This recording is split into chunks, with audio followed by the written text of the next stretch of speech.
नमस्कार, मैं हूं पवन त्यागी। केंद्र सरकार और सुप्रीम कोर्ट, इनका टकराव खत्म होने को दिखाई नहीं दे रहा है, क्योंकि आए दिन हमारे केंद्रीय कानून मंत्री किरण रिजिजू कोई बात कहते हैं तो उसके अगले ही दिन सुप्रीम कोर्ट वकीलों के बहाने से उस पर टिप्पणी करते हैं। अभी हाल ही में राज्यसभा के अंदर किरण रिजिजू एक बात कर रहे थे और जवाब दे रहे थे। सवाल और जवाब में उन्होंने ये कहा कि जो हमारे कोर्ट हैं वो पीआईएल कई बार ऐसी होती हैं जिस पर चिंता करने का विषय भी नहीं है, उतना जरूरी भी नहीं है, लेकिन उस पर टाइम वेस्ट करते हैं, जबकि हमारे देश में बड़े बड़े महत्वपूर्ण केस पेंडिंग पड़े हैं। ऐसे में हर पीआईएल को तत्काल सुनना ये शायद कोर्ट को जरूरी नहीं है, लेकिन उस पर जस्ट अगले ही दिन सीजेआई ने टिप्पणी की और सुप्रीम कोर्ट में उन्होंने एक केस की सुनवाई करते हुए यह कह दिया कि हमारे लिए कोई केस छोटा नहीं है, कोई केस तुच्छ नहीं है और हम हर केस की गंभीरता को देखेंगे। यदि कोई व्यक्ति अकारण या छोटे मोटे गुनाह में जेल के अंदर बंद है तो उस पर हम पीआईएल सुनने के लिए बाध्य नहीं है। पीआईएल अपनी मर्जी से, इच्छा से सुनते हैं और इसके लिए हम आजाद हैं। हम किसी भी ऐसे केस में जो व्यक्ति जेल के अंदर पड़ा है और हम उसकी सुनवाई ना करें, बेशक चाहे वो कितना भी छोटा क्यों ना हो, फिर हम यहां कर क्या रहे हैं। मतलब एक तरह से टकराव का बयान है कि जब देश के कानून मंत्री ये कह रहे हैं कि भाई आप देखेंगे दिन में कितनी पीआईएल कोर्ट में डलती हैं, जिसमें कई सारी तो ऐसी हैं लगता है कि पता नहीं इनकी जरूरत है भी कि नहीं है। कोई पीआईएल डाल देगा कि ये जो मूवी आ रही है इसको रोका जाए, कोई कहेगा कि देखिए भाई ये जो है अभिव्यक्ति की आजादी छीनी जा रही है। और हर पीआईएल वालों को ये देखने में आया है कि तत्काल जो है कोर्ट में समय भी मिल जाता है, उस पर सुनवाई भी हो जाती है और उसका निराकरण भी हो जाता है, जबकि ऐसे कई कई केस हैं जिसमें सालों साल लोग जेल के अंदर बंद हैं और उन पर कोई निर्णय नहीं होता है। जिस केस पर सुप्रीम कोर्ट सुनवाई कर रहे थे वो केस उत्तर प्रदेश का है कि एक बिजली के मामले में बिजली चोरी को लेकर 6 केस एक व्यक्ति पे दर्ज हुए और वो 18 साल जेल में बंद था। सुप्रीम कोर्ट में मामला पहुंचा तो सुप्रीम कोर्ट ने उस पर सुनवाई करते हुए तत्काल उनकी जमानत की याचिका को स्वीकार कर लिया। अब सवाल यह है कि मामला सुप्रीम कोर्ट तक पहुंचा है, तब यह सुनवाई हुई है और यही किरण रिजिजू हमारे देश के कानून मंत्री कहना चाह रहे हैं कि निचली जो अदालत है, कहीं भी अगर ऐसा हुआ है कि उसको न्याय नहीं मिल रहा है या उस पर सुनवाई नहीं हो रही है, तो कहीं ना कहीं सिस्टम का दोष है ना, इसमें सरकार कहां दोषी है। लेकिन आप सुप्रीम कोर्ट में कोई आएगा तो वहां तत्काल सुनवाई हो जाएगी, निचली अदालत में लाखों केस पेंडिंग है, वहां सुनवाई नहीं होती। यही किरण रिजिजू देश की राज्यसभा में बोल रहे थे और वो ये बताने की कोशिश कर रहे थे कि किस तरह से देश के अंदर लाखों केस यहां पेंडिंग पड़े हुए हैं, सुनवाई को वो तरस रहे हैं एक तरह से। और यहां जो कोर्ट है वो एक तरफ पीआईएल में बिजी है या तो ऐसे केसों की सुनवाई तत्काल करता है। कई बार हमने देखा है भाई, अब देखिए ना कि एक आतंकवादी था, पाकिस्तानी आतंकवादी, और उसको केस में पकड़ा गया, रात के 12 बजे आपने कोर्ट खोल दी। तो देश के अंदर एक गुस्सा पनपा कि अगर देश से जरूरी कोई चीज जुड़ी हुई है उस पर आप तत्काल सुनवाई करेंगे, रात को 12 बजे भी करेंगे। और कई बार ऐसा देखने में आया है कि कोई जरूरी मुद्दा है, जैसे कि हमारे राम जन्मभूमि का मुद्दा, उस पर कोर्ट ने कितनी बार यह टिप्पणी की है, अभी नहीं बाद में सुनेंगे, यह इतना जरूरी नहीं है।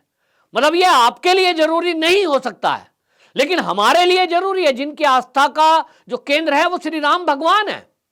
मेरे भगवान, जिनको मैं भगवान मानता हूं, वो एक टेंट के अंदर हैं, वो बरसों से हैं, वो गर्मी सर्दी बर्दाश्त कर रहे हैं और मेरे उन भगवान को उनका पक्का मंदिर देने के बारे में आप कहते हो इसकी कोई जरूरत नहीं है।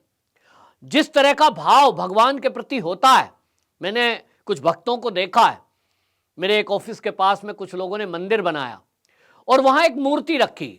उस मूर्ति को मैंने देखा, एक भक्त सर्दियों के दिने में एक शॉल लाया और एक हीटर लेके आया और वो जो हीटर लेके आया वो उसने मूर्ति के दोनों तरफ लगाए। तो मैं भी हंस रहा था, मैंने कहा यार ये तो मूर्ति है, इसको कोई ठंड थोड़ी ही लगती है, सारे मंदिरों में मूर्तियां ऐसे ही रहती हैं।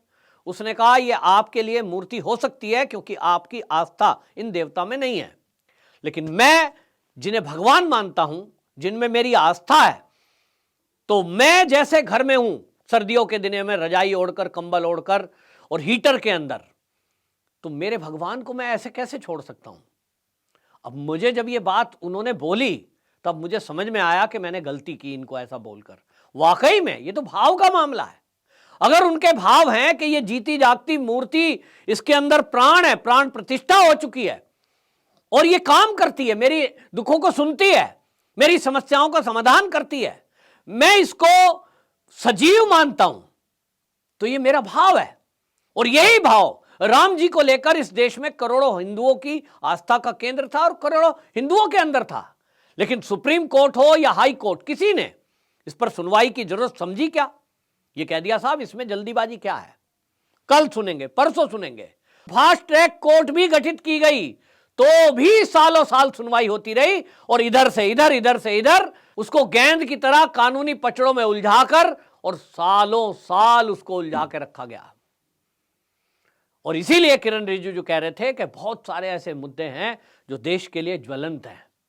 आप देखिए हमारे देश में सरदार सरोवर बांध गुजरात में, जिससे 3 राज्यों को कम से कम लोगों को सिंचाई का पानी और बिजली मिलना था, उसकी ऊंचाई को लेकर पीआईएल दाखिल होती है और कोर्ट में केस चलता है और रोक लगा दी जाती है।